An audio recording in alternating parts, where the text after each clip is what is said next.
ইনকিলাব মঞ্চের মুখপাত্র শরীফ ওসমান হাদি ইতিমধ্যে সন্ত্রাসীদের গুলির ঘটনায় মৃত্যুবরণ করেছেন। ইন্না লিল্লাহি ওয়া ইন্না ইলাইহি রাজিউন। আমার জানা বিষয় হলো শরীফ ওসমান হাদির এই মৃত্যু কি শাহাদাতের মৃত্যু হিসেবে গণ্য হবে? প্রিয় দর্শক, কোনো মানুষের মধ্যে যদি আল্লাহর সন্তুষ্টি লাভের আশায় মানুষের কল্যাণ সাধনা, ইনসাফ প্রতিষ্ঠা করা, মুসলিম মিল্লাতের চেতনা ধারণ করা এবং মানুষের অধিকার আদায় করার মানসিকতা থাকে এবং সেটার জন্য তিনি যদি লড়ে যান, সংগ্রাম করে যান, এমত অবস্থা যদি তার এই চেতনার কারণে তিনি আক্রমণের শিকার হন এবং মারা যান, সন্দেহাতীতভাবে তিনি শাহাদাতের মর্যাদা লাভ করবেন ইনশাআল্লাহ তাআলা।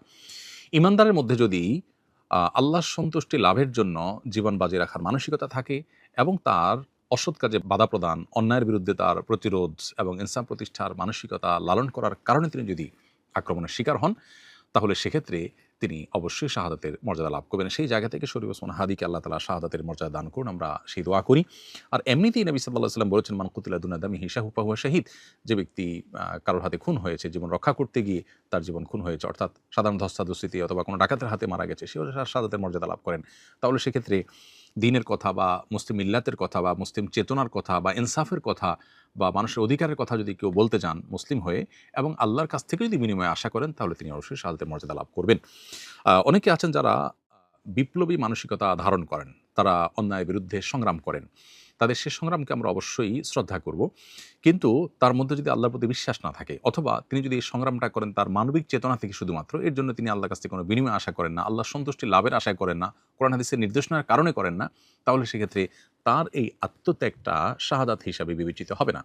শাহাদাত বিষয়টা আসলে নিয়তের সাথে সংশ্লিষ্ট বিষয়।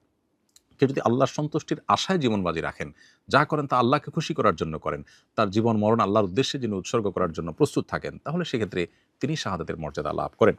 আমরা দোয়া করি শরীফ ওসমান হাদির সমস্ত ভুল ত্রুটি মাফ করে আল্লাহ তাআলা তাকে শাহাদাতের সর্বোচ্চ মাকাম দান করেন এবং তার সুখ সন্তপ্ত পরিবারকে সান্ত্বনা সইবার শক্তি নসিব করেন এবং সেই সাথে এখান থেকে অনুপ্রাণিত হয়ে আমাদেরকে আল্লাহর সন্তুষ্টির লাভের আশায় জীবন বাজি রাখার মানসিকতা আমাদেরকে ধারণ করার তৌফিক দান করুন। বস্তুবাদের এই পৃথিবীতে আমরা বেশিরভাগ মানুষ দুনিয়ার মোহে এতটা মোহাবিষ্ট হয়ে গেছি যে আমরা প্রত্যেকটা মানুষ শুধু বাঁচার জন্য সংগ্রাম করি এবং মরতেই যখন হবে তখন আল্লাহর রাহে আমি জীবন বাজি রেখে যেন মরতে পারি, আমি যেন অন্যায়ের বিরুদ্ধে কথা বলতে গিয়ে যেন আমার মৃত্যু হয়, আমার মৃত্যুটা যেন শাহাদাতের মৃত্যু হয়, আল্লাহর সন্তুষ্টি লাভের আশায় যেন আমি জীবন বাজি রাখতে পারি, সেই চিন্তা সেই চেতনা আমাদের প্রত্যেকটা মানুষের মধ্যে থাকা দরকার, এজ এ ঈমানদার আমাদের মধ্যে থাকা দরকার। আল্লাহ রাব্বুল আলামিন শরীফ ওসমান হাদির ভালো গুণগুলো দিয়ে আমাদের তরুণ সমাজকে ভরে দিন এবং সেই তরুণ সমাজকে অন্যায়ের বিরুদ্ধে ইনসাফ প্রতিষ্ঠার জন্য, ন্যায় নিষ্ঠ হওয়ার জন্য এবং মুসলিম মিল্লাতের কল্যাণ সাধন করবার জন্য এবং আল্লাহর সন্তুষ্টির উদ্দেশ্যে মানবতার কল্যাণ সাধন করবার জন্য সবাইকে দুনিয়ার লোভ মোহের ঊর্ধ্বে উঠে